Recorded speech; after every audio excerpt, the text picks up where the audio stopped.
When I was a couple weeks short of my 70th birthday, I started thinking about my mother's mother, who lived to be 100, and her mother, who lived to be 102, and my father, who lived to be 90, longer than anyone we had ever heard of in his family.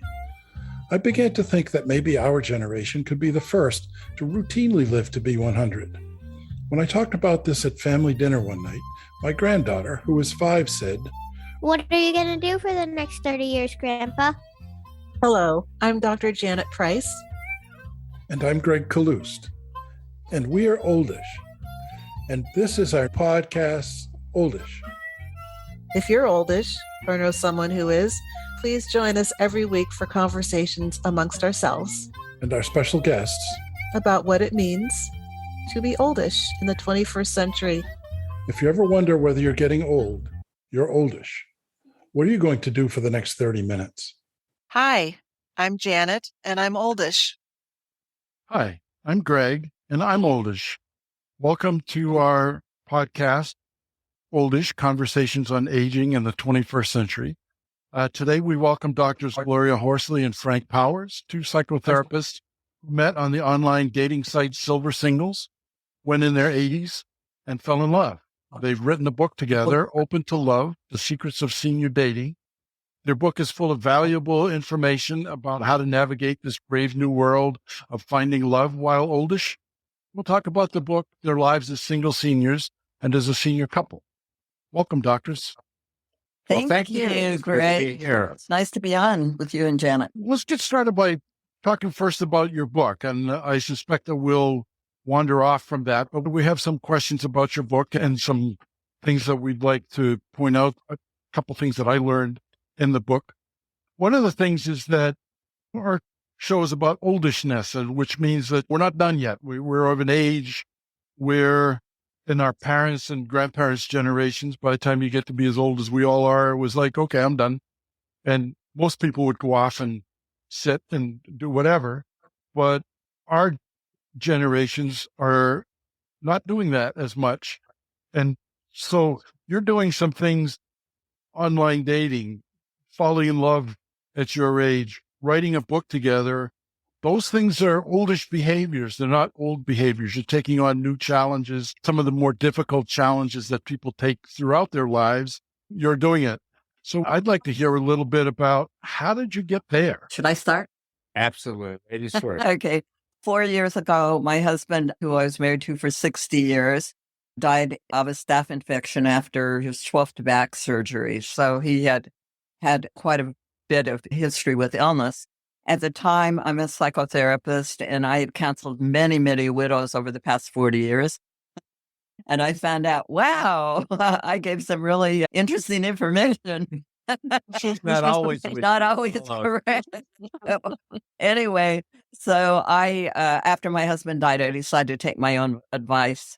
And so I went into a therapy group. I found a therapy group and a counselor, because that's what I would suggest that people do, is get support and have some people helping them through their journeys. So I started with a group called CARA, which is a wonderful organization in Palo Alto, California, which is where I was living. And in that group, I was a golfer. And I met a guy in the group who was also a golfer after only 5 months of being a widow, which I would always say, don't get involved with anybody early on. Well, we started golfing together every single day. And Golfing through grief. Golfing through grief. I even wrote an article about it. And it wasn't Frank, by the way, and which is part of the story. So we started out golfing together, and he ended up moving into my house. And at Christmas time, I went to Hawaii with 27 of my family members, and he came along, and he decided that it wasn't for him. He was a little overwhelmed. It was too much. And so he ghosted me. As oldies, do you guys know what ghosting is? Oh, yeah. I didn't even know before. Yeah. So he just sent me a text in Hawaii and said, out of here. I'm leaving the key on the counter. I'm moving out. Wow. And we should have talked, I guess. And that was it. It was done. Huh. So I was in Hawaii, and guess what? I got COVID. So I'm sitting in my hotel room with COVID, and I have friends that are there, and I'm waving to them, through the Waving window. to them. And I thought, oh my gosh, here I am, a widow, almost a year now. I've got to write and make sense of this, because I've been telling people they're not supposed to do anything for a year. And I sold a house. I had a country house that I sold and before then. And I'm like, no, I need to make sense of this. So Steve, who was the guy who ghosted me, had been online for online dating. And he said to me, he didn't say, he had said earlier that he had had success meeting women online. I had never been online. So I decided I probably ought to put a chapter on online dating.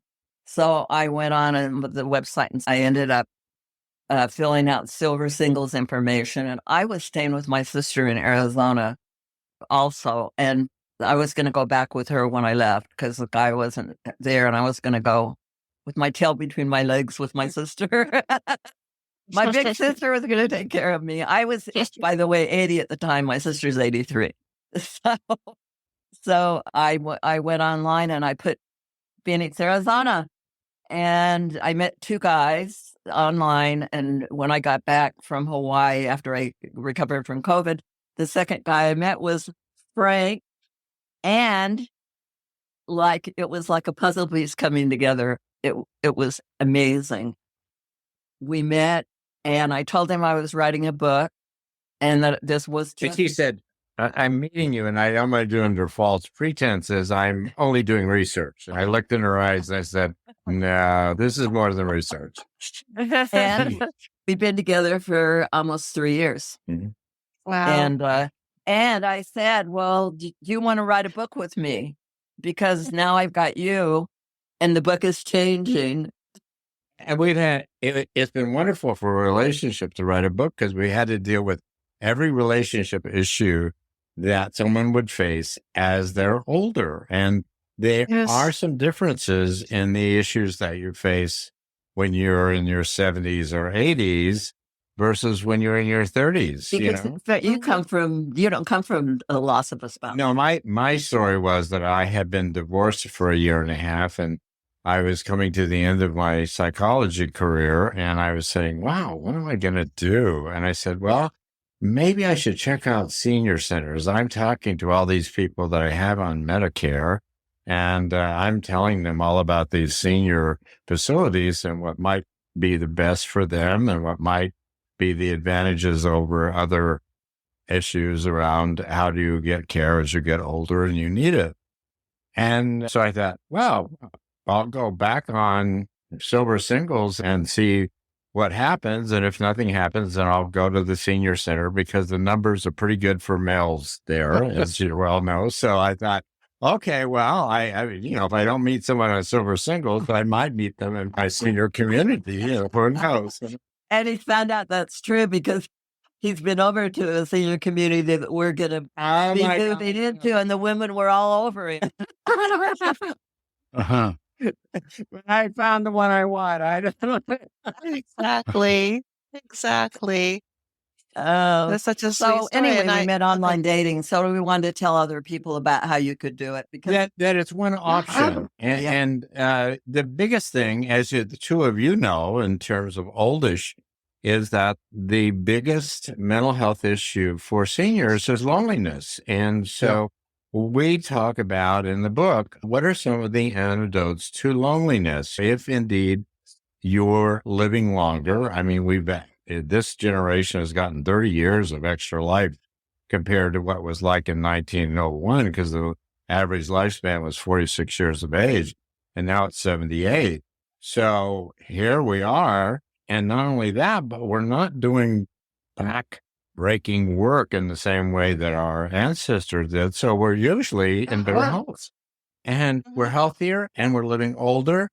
And sometimes we outlive our spouse, or we get divorced.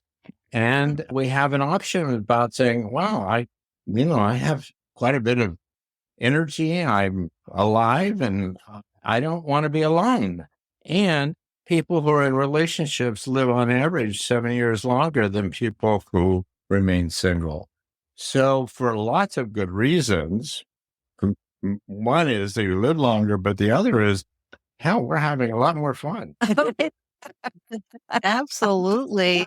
So one thing I enjoyed about your book was I've been in the online dating scene off and on for years. And at first I started reading it and I thought, well, this is good advice and good information for anybody. But then I quickly found that you were teasing out how it's unique, how this time is unique for people as they age and what our needs are in relationship. I loved the way that you talked about how to navigate some of the things, health issues, family, your stories about telling your kids and your adult children. Ugh. The book is a lived experience because Yes. there's nobody our age that can talk about that's ever talked about online dating. Yeah. I hope it will become like a must read for people as they're aging for all the reasons that you're talking about, including the whole piece of how loneliness is such a struggle for people as they get older. I know that you said, a lot of themes about oldishness that were in your book. You are stronger and wiser than you think, which I loved that. Made me think of Winnie the Pooh. And you said at the beginning and at the end, the best is yet to come when it relates to dating and relationship, and it relates to being alive at this Right. time in our lives, being able to remember the best is yet to come. Absolutely. Passion and purpose is what we say. You got to Mhm. find passion and purpose. It doesn't matter how old you are. Exactly. Yeah. Now, that's a good point. And that's one of the things that happens to people who went through a standard trajectory of family, career, and Mhm. get to a point where they retire. And it's like, well, now what do I do? And golf is fun and pickleball is fun, but it's not really a purpose. Yeah. And all those years of having a purpose, where do you hang your hat after that? So discovering a purpose, we've talked to a number of people who have come to a place where the purpose is being alive. And that's feels to me like that's pretty good. The purpose is to live my life as fully and completely as I can, as opposed to I pursued riches, so to speak, when I was in business. That was my purpose, was to, there were other purposes that were associated with the business, but that was it. I was pursuing that business role, but now I'm pursuing a role of being alive. What does it mean? What is it like? How does it feel? Mhm. Who do I do it with? There's a term in psychology called generativity. And I think that because people are living longer and they're healthier, they're coming to a place about, okay, I've had a wonderful life. Many wonderful things have happened. How do I give back? I want to give back now. And I think that that's one of the things I love about your term, oldish, is really, in a sense, as you're here, you've got a lot to offer. And giving back in some way can be absolutely a wonderful way for you to feel wonderful about the fact that you're older and healthier and you can do that. And it's so meaningful for you to feel, hey, I've really been of value. I've really helped people. And I think generativity is one of those concepts that are going to become more and more prevalent as people get older and they're wiser and they have something to offer and something to give back. Mhm. And that's one of the pieces that we found from looking at people as they age, the issue of loneliness, the issue of purpose. How can you have purpose as you get older? Anyone might have come from a career that provided that sense of purpose, and now maybe you're retired and you're getting older. Where is that purpose? So being able to Yeah. give back Yeah. is definitely a way to do that. Feels good. Yeah, it feels good to be of value. Yeah, one of the things our culture has not always valued people who are older and wiser, and they haven't valued that. I think Eastern cultures do a better job of looking at their elders and thinking that they have something to offer. I'm hoping that our culture can change and that we find that, there is something about this aging process and wisdom, and that you do gain something that can be of great value to others. And as we move away from an industrial society. You know, the Eastern cultures that you talk about aren't industrial societies. They're, here we are all living together societies. And so, but in an industrial society, you're like a worn out tool. You're chucked in a bin and good luck with whatever happens next. And there's not even a sense of preparation for retirement that I can see in the, you know, my father worked at the General Electric for 50 years. And when he was getting ready to retire, they prepared him for that, sort of, but mostly they just said, we found somebody younger than you are who can do the work that you do for a lower salary because they're new. Nice chatting with you. Here's your benefits. Now go away. And, you know, just a discarded tool. Yeah. And I really hope that that's one of the things that program like yours and our book can really say is that you haven't lost your value. You have tremendous value. You have a lot to give. And so one of the ways you find meaning and purpose is, how do I get back? How do I get back for all the wonderful? Well, how do I step out? And, you know, it takes courage. I mean, you say give back is okay. I like that. But I will say one thing. If you have lost a spouse or if you're in a divorce, you have to look at number one. You have to give to yourself before you can give to the world again. You've got to give to yourself. You've got to take care of yourself.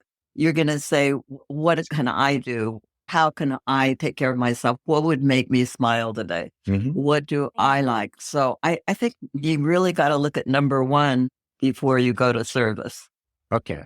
Yeah. As you take care of yourself, then I think you end up feeling really better and good. And then you maybe have the energy to give to others. Exactly. You know, it's all about you Sure. in this life. It never was about anybody else but you. And you might as well get real about it. You talked about gratitude and a sense of humor.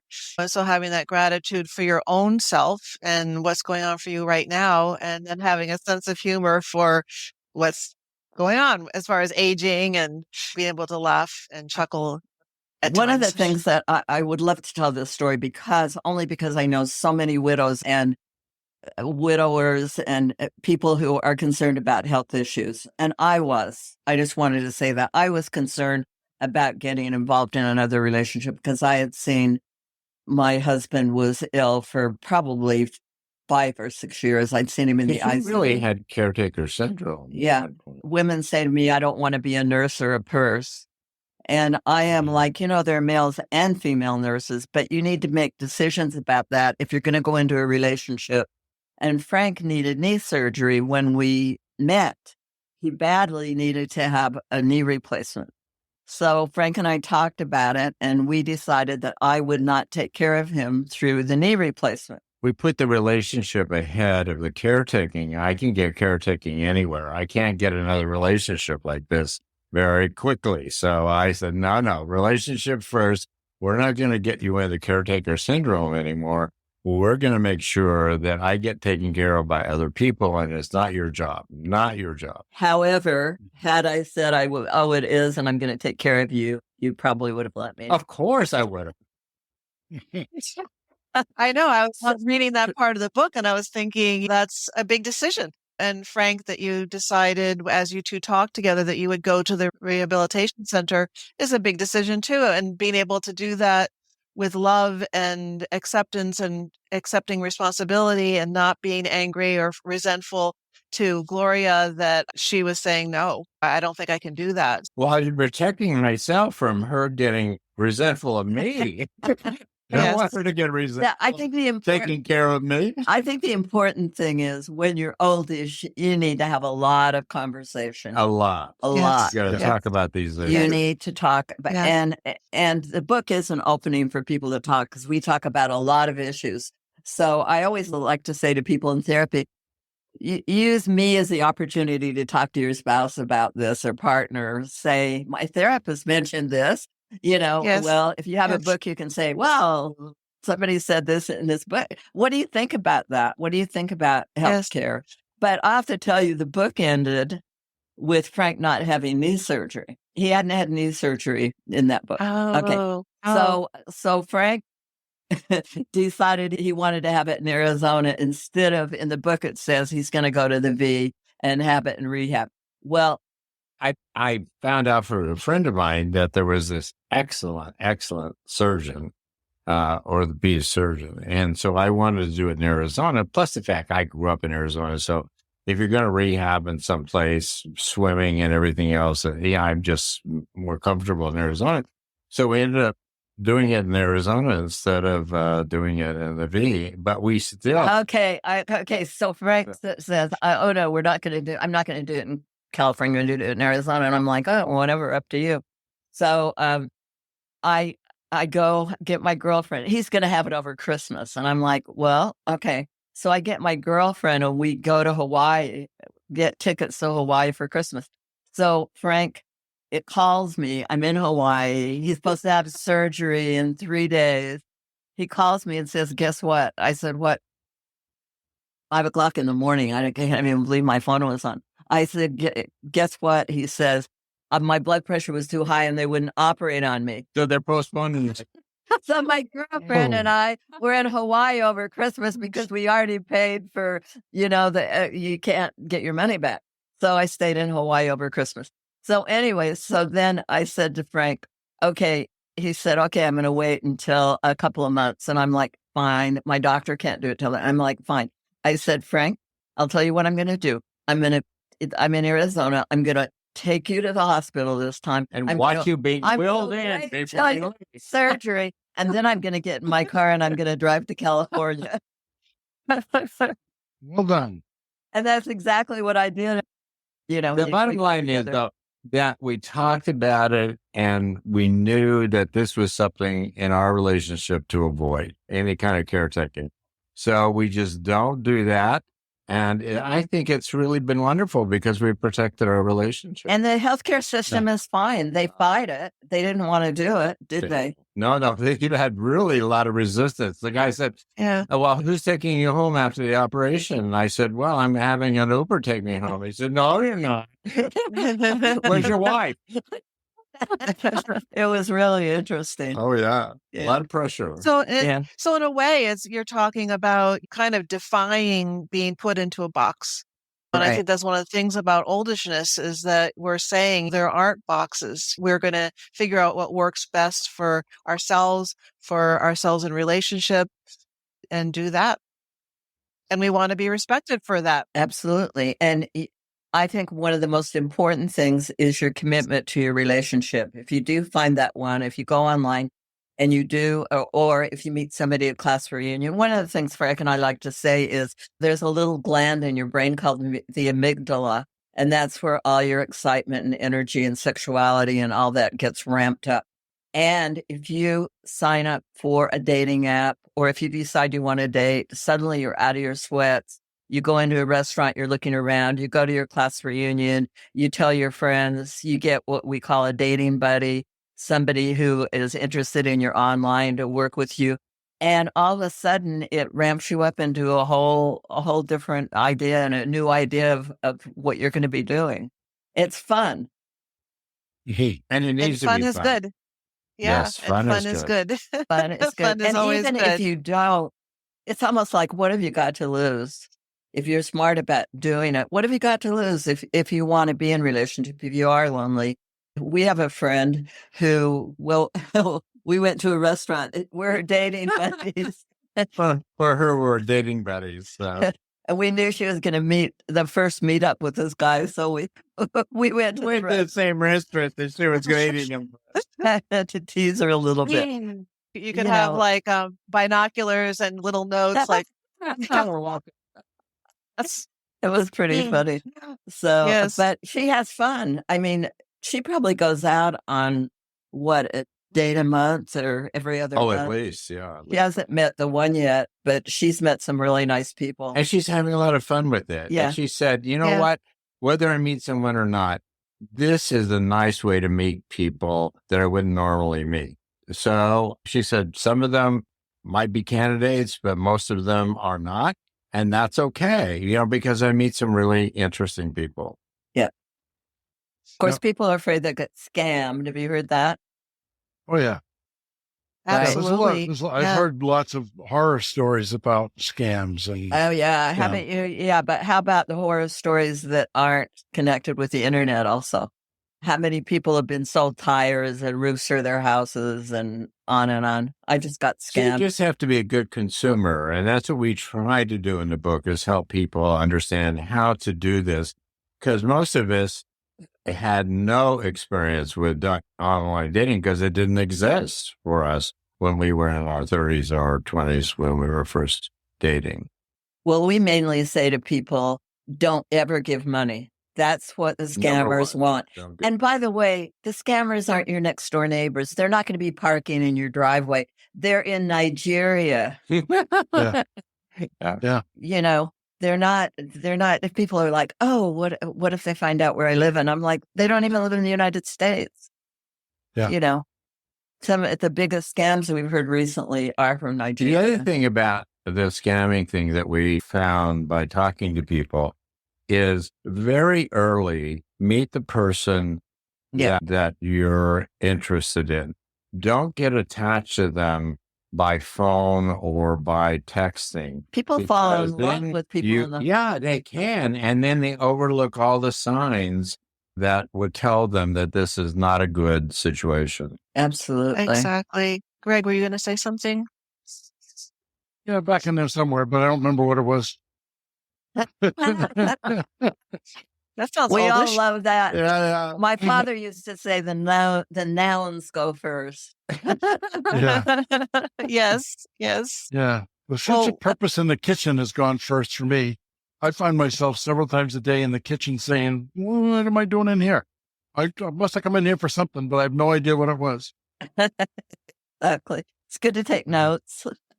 Yes. Yeah. So I feel that way about the rest of life too. It's like, well, it's so there's a beginner's mind in the kitchen. It's like, yeah, I'm in the kitchen. I have no idea why I came in here, but what else can I do? There might be something here. Beginner's mind. I could make a soup. One of my favorite places in the house. I'll just visit. Maybe something good will happen here. And it's about the journey, not the destination. Exactly. One of the things that I had in mind when reading your book, that's what it was. I knew I'd get there eventually. I knew it'd come back. You have to stop thinking about it, and then it'll come back to you. You mentioned your friend having fun, meeting people and going out on dates periodically and meeting new people, hasn't met the one yet. And I think that looking at dating or playing pickleball or golf or whatever should be about, especially at our time of life, should be about the journey, not the destination. We've been around long enough to know that we can't predict the destination anyway. You have no idea what's going to happen.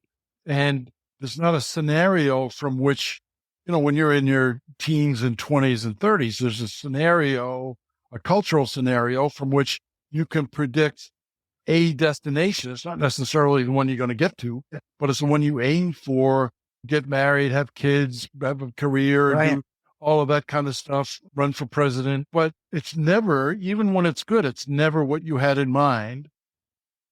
Well, we've all got one destination. That's true. When we're oldish, we know for sure one thing. I said to my kids, hey, when they said, oh, you're with this guy and you want to get married after 2 weeks. And I said, hey, where are you going to be in 10 years, 15 years? And they're like stopping. And I said, well, I know where I'm going to be. So let me do what I want to do and you do what you want. It's interesting because I feel like our children, they're kind of learning too, what does it mean to be adult children with aging parents and oldish parents?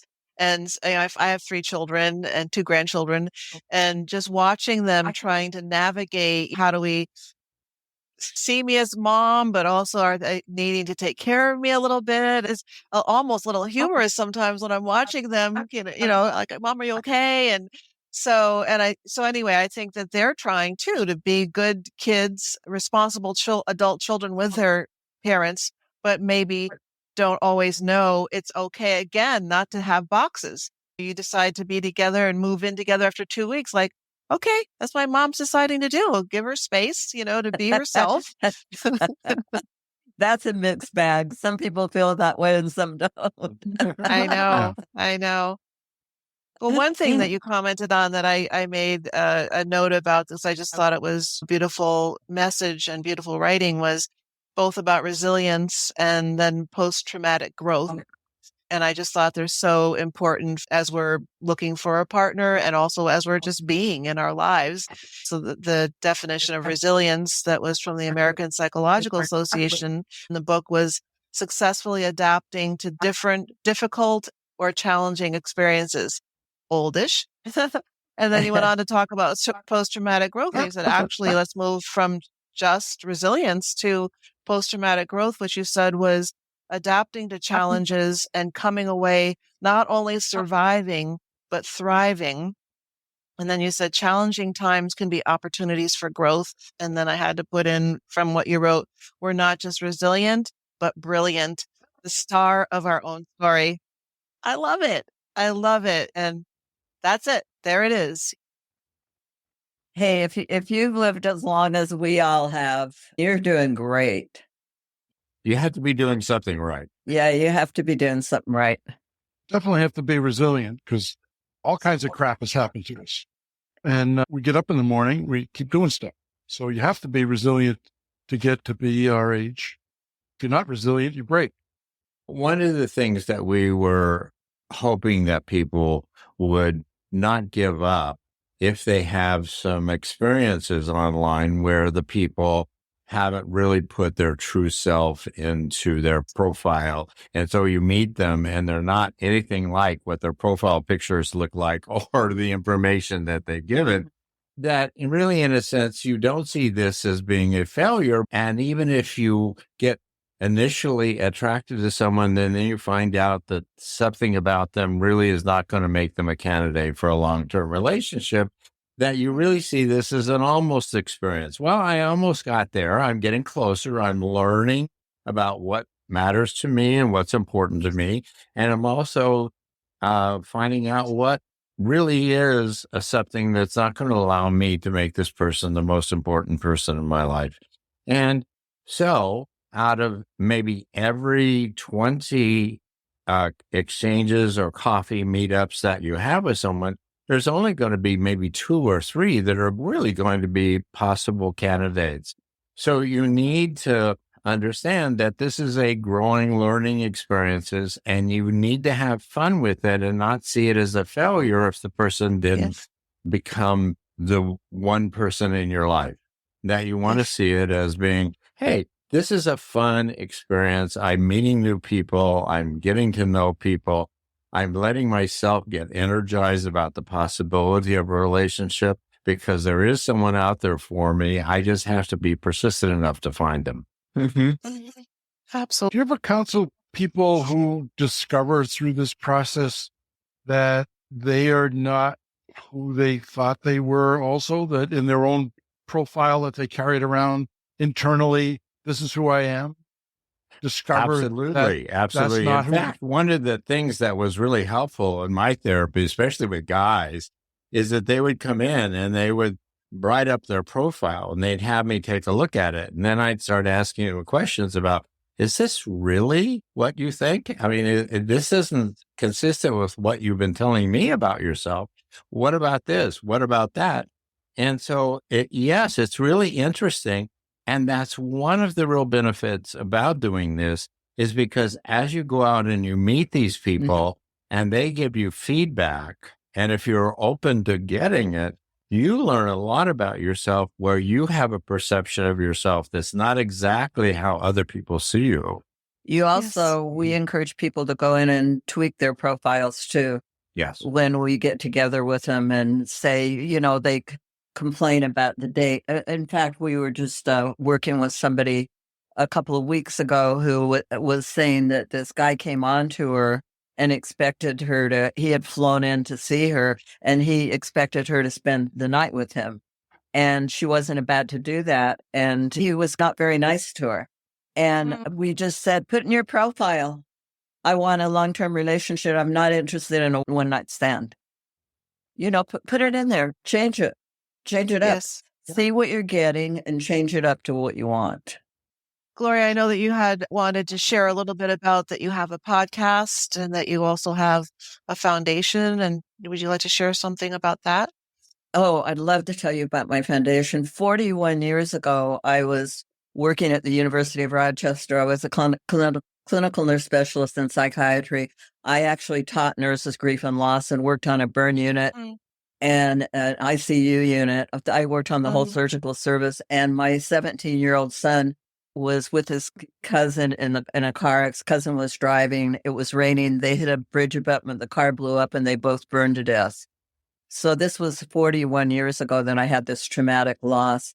And over the years, I did a lot with grief and loss and with the Compassionate Friends. It's an organization, fabulous organization for people who've had a child, grandchild, or a sibling die.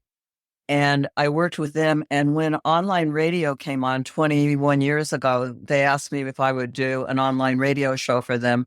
And I agreed to do it. And after 6 times, someone said, I got an email that said, please don't quit. You're my lifeline.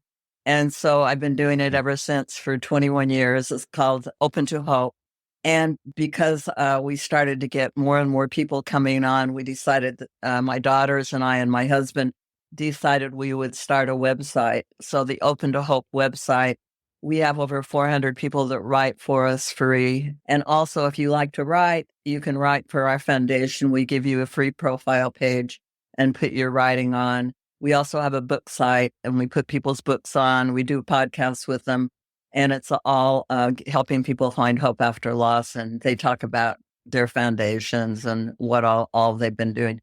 And I just wanted to say that Family Foundation and all of the proceeds from our book are going to the Open to Hope Foundation. We're happy to say. Good. That's lovely. And our other gig is the goldendatingdoctors.com. You can find us there too. And Frank he does podcasts with me when we have widows on and when we have loss stuff for the site. Because we cover all types of losses, not just child loss. Everything's tagged for content. So you can go in free. You don't even have to leave your email address and say what your loss is, what age they are, whatever. And we have over 5,000 articles that are original to our site. And I think we have about, how many, 1,000 podcasts, didn't we say about that? I think so. Yeah. Anyway, we hope people will visit us and get help if they've had a loss too.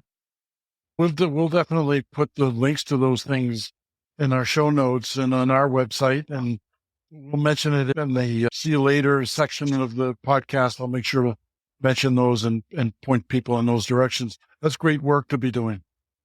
Yeah, it's been very rewarding. Very. It's kept her young. Yeah. Well, that's clear. So Frank's younger than me, by the way, everybody. He's 4 years younger than I am. I'm 85 and he's 80. I call her my cougar. That's a great compliment.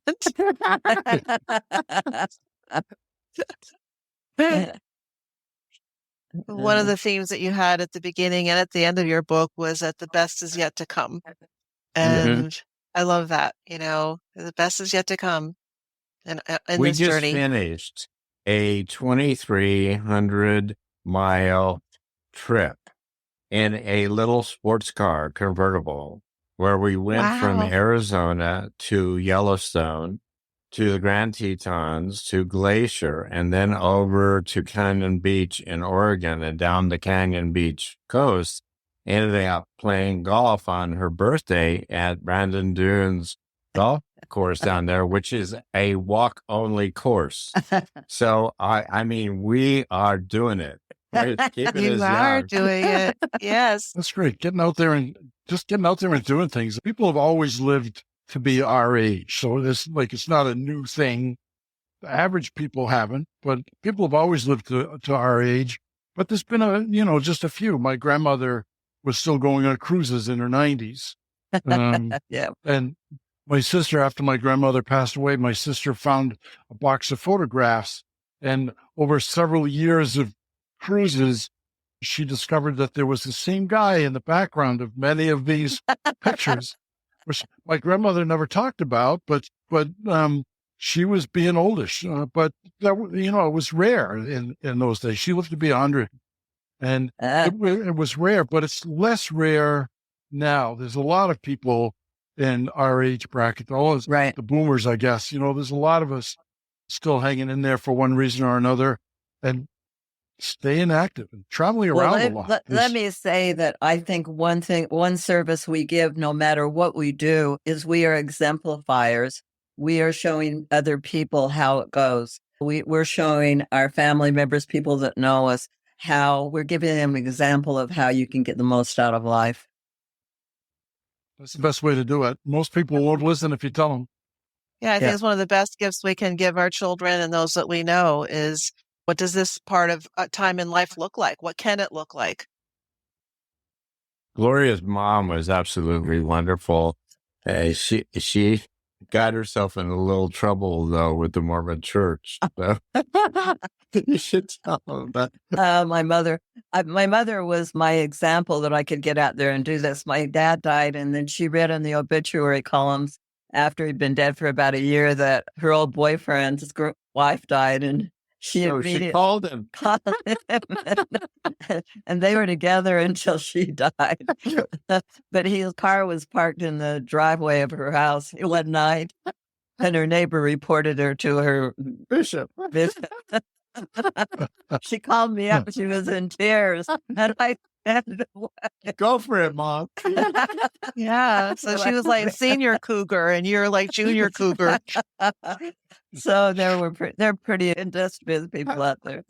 So that was an example for me that you go on and can have some fun. One thing I want to say about cougars is this: you do have to spend a lot of time taking care of yourself. There's no question about it. It's a lot more time than you did when you were younger, and you need to do that. Mm-hmm. Really important. Self-care is job one. Yeah. What are you thinking of as you say that? What are some examples of self-care? Well, I walk every day. I'm not a big exercise. I She play does golf. yoga. I can't believe she's this limber. And I think that's one of the things that do keep you young. The more flexible you are, the younger you are, whether it's emotional or physical. And you started swimming again. Yeah. Frank's swimming 20 laps, and you're going to work up to 40, right? That's right. Now that I've had my knee. Now that he's had his knee done. Yeah. So I think exercise is really important. And I think it's important not to drink a lot of alcohol. I think we're seeing that through a lot of New York Times articles and things about that's an important issue. And diet is really important. All the things that... Eating well, taking care of your body. That we know, but right now it's really important that you actually do it, not just know it. Yeah. Yes. I call my body my ride home. And I say if I had a vintage car, I'd knock the dents out and I'd paint it up and I'd put good gas in and all that kind of stuff. Yes. Well, I have to say, you two are really cute together. I just have to say that. That's not going to come across as it's just audio, but so I just want to add that visual that you're kind of adorable. Gloria, you mentioned walking, and I think walking is probably the best exercise. It's easy on the body, but it's really good for the body. So I have a friend, and she and I walk when we're in the same town. We walk 3 miles or so every morning, and we sit and talk. And our route takes us through a cemetery, and there is a granite bench on the top of the hill in the cemetery, to which whoever put it there had carved a quote from Ram Dass, which is, "We're all just walking each other home." That's lovely. Yes. Yeah. Yep. And that's how it feels to me. Is we're just walking each other home. So there's no need to win or I grew up in a very competitive environment, and it was all about winning. You got to win. Right. And it's not about winning. It's about, we're in this together, and let's go for a walk together. Let's play golf together. Let's write a book together. Let's just hang out together. Let's keep going. Absolutely. We're working on our next book. Our next book's going to be Now You Found the One. How do you keep it? And it's a lived experience again. We're talking about all the problems that we've come up against with each other. Yeah. In fact, we're living one of them now with the housing issue, where you live and what you do and how you put two lives together. Because, if you're going to make an us, you've got to put those lives together. And how do you do that? And how do you do it as quickly as you need to? Because we don't have a lot of time to waste. That's right. Exactly. Exactly. Well, I'm Yeah. looking forward to that book. And I want to say a little bit more about this book that I enjoyed. One was the journaling questions at the end of each chapter. I think that that is a lovely addition and something that kind of brings the thoughts together of what we just read in the chapter. And I also really enjoyed the cartoons at the end and beginning of each chapter. So that was a really nice and fun. I love the one that pops in my head is that the chapter is about our sexuality at this age, sexual experience, and the guy is reaching for the woman's hand and saying, "Would you like to come inside and help my life expand be longer?" Or something like that. Extend my lifespan. That's a great pickup line, isn't it? I know. That'd be good to put in your profile. Yeah. I'm looking for someone to extend my lifespan through sex. Yeah, we don't do a lot of talking on podcasts about that chapter through the bedroom door, but we do think that was one of the most fun for us because exploring sexuality as you get older, it does change, but it doesn't have to be worse. It can be better. I'm really glad that you included that, of course. And of course, because hopefully that would be part of someone's experience in a relationship. Mm-hmm. Yeah. Well, I know we're getting close to the end, and I love thinking that maybe near the end of our time together, just thinking about that we're all just walking each other home is kind of a nice way to pull everything together. Is there anything else that either of you wanted to make sure we talk about? Well, I just want to say to people, you're only looking for one person. And it does take time, but it can be fun on the way. And I say, do it now. Yes. And get a dating buddy because it's much more fun to do it with a support group than it is to do it alone. If you go in there alone, you're generally not in good space. You got to be there with other people and enjoy that. And if it's not fun, you won't do it. So we say it's got to be fun. So how do you make it fun? But our advice is don't have it your kid. Oh yeah, Oh yeah. Nah. They don't have the same interests you do. That dating buddy idea is something that really jumped out at me when I saw it. It's like I'd never seen that anywhere else or heard of that anywhere else, but that's because we invented it. Well, do you have any recommendations for our listeners around how do you find a dating buddy? What does that look like? Well, on our podcast and our website, we have a whole section, a little podcast about what is a dating buddy, what makes a good dating buddy, and how do you get a dating buddy. So we encourage people to go to our website if they're interested in dating, perhaps, and learn about how to use and how to select and who do you choose as your dating buddy. Well, the thing is, you really don't want your kids to be your dating buddy because they get nervous when you call and say, about you, I met this guy online or this woman online, and Mom, you'll get scammed. Yeah, Dad, no, this woman's just after you. You know, so you don't want your kids to date, but your grandkids can get you online. They're much better, especially the ones that are already online themselves. They're fun, but the reality is, when you put your mind to it and put it out there, you'll find that you have friends that are dating a lot of people have online dated. When you put the word out or ask about, you want people who have been online that are fun that you like.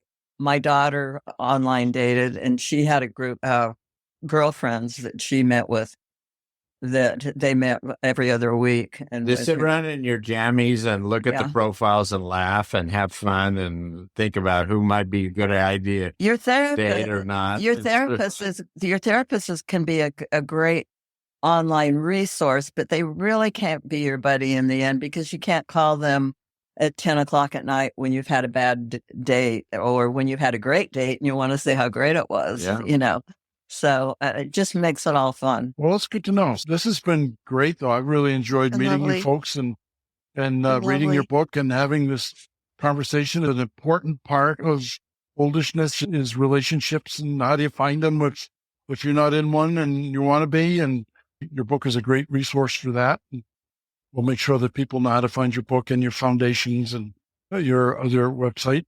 And we'll look forward to your next one. next book. Thank you. Yes. So, Thank you so so great much. to meet you, Greg and Janet. Keep up the good work. Yes, we've really enjoyed it. It's been fun for us.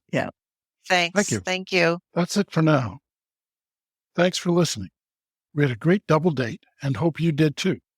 You can find links on our website at www.oldish.me to the doctor's book, Open to Love, The Secrets of Senior Dating, Open to Hope Foundation, and their website, The Golden Dating Doctors. We've already started reading our next book for the Oldish Book Club. It's Walking Each Other Home by Ram Dass and Mirabai Bush. You have a few weeks to read it and join us for a lively discussion.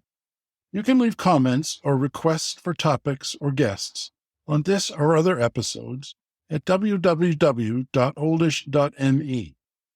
There's a link there too if you've wondered how you can help support our podcast. If you like what you heard today, please tell a friend and rate and review our podcast on Apple Podcasts or wherever you listen to podcasts.